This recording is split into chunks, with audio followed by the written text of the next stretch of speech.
ఎన్నికల వేళ ఏపీలో పొత్తు రాజకీయాలు ఊపందుకున్నాయి. ఇవాళ మరోసారి ఢిల్లీలో అమిత్ షా నివాసంలో 3 పార్టీల నేతలు కూడా భేటీ కాబోతున్నారు. నిన్న అమిత్ షాతో చంద్రబాబు, పవన్ కళ్యాణ్ భేటీ అయ్యారు. నిన్నటి సమావేశానికి సంబంధించిన అంశాలపై ఏపీ బీజేపీ నేతలతో కమలం పార్టీ అగ్రనాయకత్వం చర్చించింది. ఇక ఇవాల్టి సమావేశంలో బీజేపీ పోటీ చేసే స్థానాలపై స్పష్టత వచ్చే అవకాశం కనిపిస్తోంది. బీజేపీ 8 లోక్సభ స్థానాలు అడుగుతుండగా 5ంటిపై ఏకాభిప్రాయం వచ్చినట్టుగా తెలుస్తోంది. తిరుపతి, రాజంపేట, అరకు, రాజమండ్రి, నరసాపురం లోక్సభ సీట్లలో బీజేపీ పోటీ చేసే అవకాశం కనిపిస్తోంది. మిగిలిన 3 ఎంపీ స్థానాల్లో ఉన్న ప్రతికూలతలను బీజేపీ పెద్దలకు చంద్రబాబు వివరించినట్టుగా తెలుస్తోంది. ఈ రోజు మరోసారి ఢిల్లీలో అమిత్ షా నివాసంలో 3 పార్టీల నేతలు కూడా భేటీ కాబోతున్నారు. నిన్న అమిత్ షాతో చంద్రబాబు, పవన్ కళ్యాణ్ భేటీ అయ్యారు. ఈ రోజు మరొకసారి ఈ భేటీ జరగబోతున్నట్టుగా తెలుస్తోంది. భేటీకి సంబంధించి పూర్తి అప్డేట్ మా ప్రతినిధి రాజు లైవ్ లో అందిస్తారు ఢిల్లీ నుంచి. Over to you Raju. Prasad, over to you.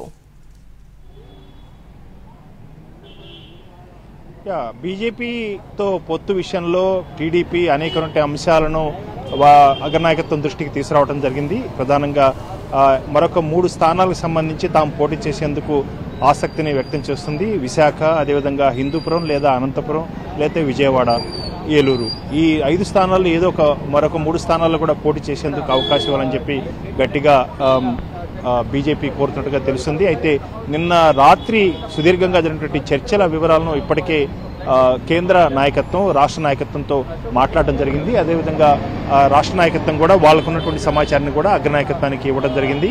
ఆ సమావేశం జరిగిన తర్వాత తిరిగి మరొకసారి అమిత్ షా నివాసంలోనే మరొకసారి సమావేశం ఏర్పాటు చేసినందుకు వీలున్నట్టుగా తెలుస్తుంది.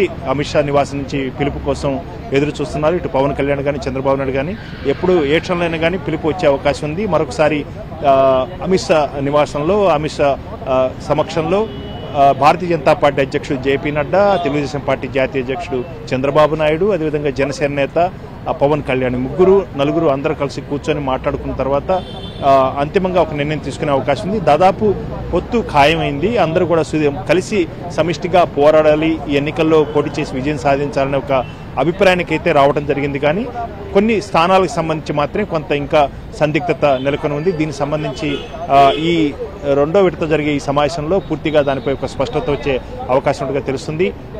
ఈ లోక్సభ స్థానాలతో పాటు దాదాపు 10 అసెంబ్లీ స్థానాల్లో కూడా పోటీ చేసేందుకు బీజేపీ, అదేవిధంగా జనసేన, టీడీపీ మధ్య ఒక సఖ్యత, ఒక అవగాహన కుదిరింది. అయితే ప్రసాద్, అసెంబ్లీ స్థానాలకు సంబంధించి ఎటువంటి తకరారు లేకపోయినప్పటికీ కూడా ఎంపీ స్థానాలకు సంబంధించి 8 సీట్లను బీజేపీ డిమాండ్ చేస్తున్నట్టుగా తెలుస్తోంది. అయితే కేవలం 5ంటికి సంబంధించే ఇద్దరి మధ్య, అంటే ఇరు పార్టీల మధ్య ఏకాభిప్రాయం కుదిరినట్టుగా తెలుస్తోంది. దీనికి సంబంధించిన అప్డేట్ ఏంటి?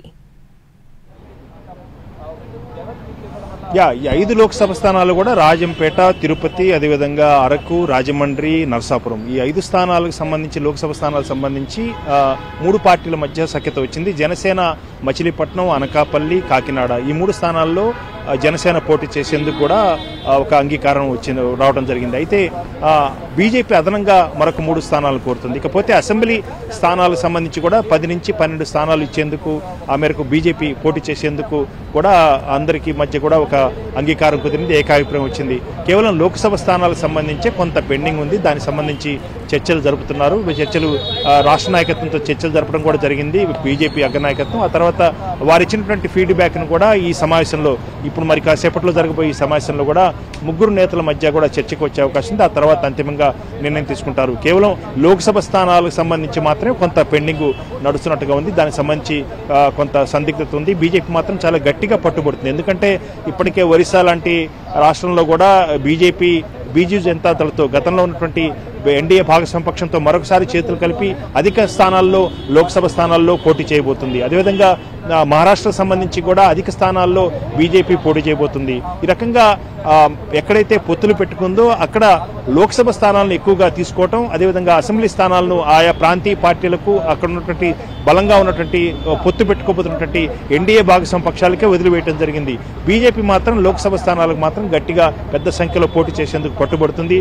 ప్రధానంగా దేశవ్యాప్తంగా కూడా ప్రతి రాష్ట్రంలో కూడా ప్రాతినిధ్యం బీజేపీ వహించాలన్నదే ఒక లక్ష్యం. ఆ మేరకు ఒక విధానపరమైన నిర్ణయం. అందులో భాగంగానే ఎక్కువ స్థానాల్లో పోటీ చేసి ఈసారి 3వసారి కూడా అధికారంలోకి వచ్చేందుకు గాను అన్ని రాష్ట్రాల్లో కూడా బీజేపీ ప్రాతినిధ్యం ఉంది అన్న ఒక అభిప్రాయాన్ని కలిగించాలనే ఒక ఏకైక లక్ష్యంతోనే ఆ మేరకు ఎక్కువ స్థానాల్లో పోటీ చేయాలని అనుకుంటుంది.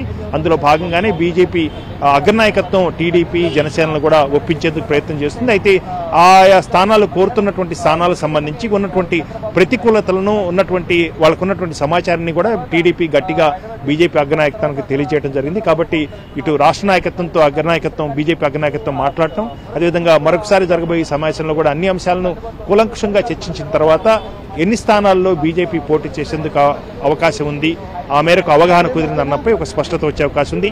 ఏ క్షణంలో అయినా కానీ అమిత్ షా నివాసంలో ఈ సమావేశం జరిగే అవకాశం ఉంది. పిలుపు కోసం అందరూ కూడా ఎదురు చూస్తున్నారు, ఇటు పవన్ కళ్యాణ్ కానీ చంద్రబాబు నాయుడు కానీ. అయితే ప్రసాద్, పొత్తు దాదాపుగా ఖరారు అయినప్పటికీ కూడా ఒక అధికారిక ప్రకటన ఎప్పుడు వస్తుంది అనేది ప్రధానమైన ప్రశ్న. ఎప్పటి నుంచో పొత్తు గురించి ఈ వార్తలు వినిపిస్తూ ఉన్నాయి, ఖచ్చితంగా పొత్తు ఖరారు అవుతుంది అని. కాకపోతే ఈ రోజైనా ఈ భేటీ తర్వాత ఒక అధికారిక ప్రకటన వచ్చే అవకాశం ఉందనుకోవచ్చా? ఖచ్చితంగా పొత్తు అయితే కుదిరింది, అవగాహనకు వచ్చారు. స్థూలంగా మాత్రం కలిసి పని చేయాలని చెప్పి నిర్ణయానికి రావడం జరిగింది.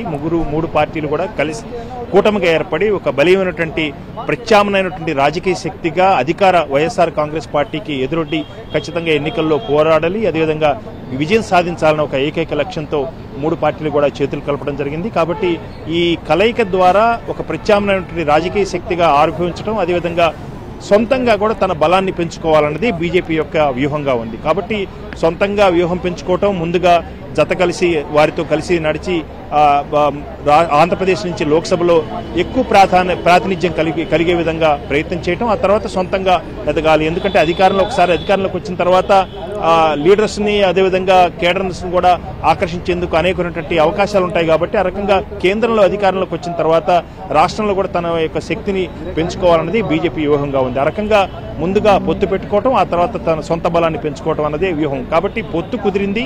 ఖచ్చితంగా దీనికి సంబంధించి అధికారికంగా కూడా ప్రకటన రాబోతుంది. ఎందుకంటే 10వ తారీఖున బీజేపీ సెంట్రల్ ఎలక్షన్ కమిటీ సమావేశం కాబోతుంది. ఆ సమావేశంలో దాదాపు రెండో విడత 200 పైగా స్థానాల్లోనే బీజేపీ అభ్యర్థులను ప్రకటించాల్సి ఉంది. కాబట్టి ఈలోగానే ఎన్డీఏ భాగస్వామ్య పక్షాలతో పొత్తులు కుదుర్చుకోవటం, వాళ్ళతో మాట్లాడుకొని ఒక సర్దుబాటు చేసుకోవటం అన్నది బీజేపీ చకచక వేగంగా ఆ ప్రక్రియను ప్రారంభించింది. ఇప్పటికే బీజు జనతాలతో అయిపోయింది, అదేవిధంగా జనతాదళ్ యునైటెడ్ పార్టీతో కూడా నితీష్ కుమార్తో కూడా కలిసి పనిచేసేందుకు ఒక అవగాహనకు రావడం జరిగింది. ఆంధ్రప్రదేశ్ లో దాదాపు గత దశాబ్ద కాలంగా పెద్దగా లోక్సభకు ప్రాతినిధ్యం లేదు. కాబట్టి ఈసారి ఆంధ్రప్రదేశ్ లో కూడా లోక్సభకు అత్యంత ప్రాతినిధ్యం కలిగే విధంగా ప్రయత్నం చేయాలి, ఎక్కువ స్థానాల్లో పోటీ చేయాలనేది లక్ష్యం. ఆ మేరకు పొత్తు కుదిరింది. అధికారికంగా కూడా అతి కొద్దిసేపట్లోనే దీనికి సంబంధించి ఒక అధికారిక ప్రకటన కూడా వచ్చే అవకాశం ఉంది. Right Prasad, thank you.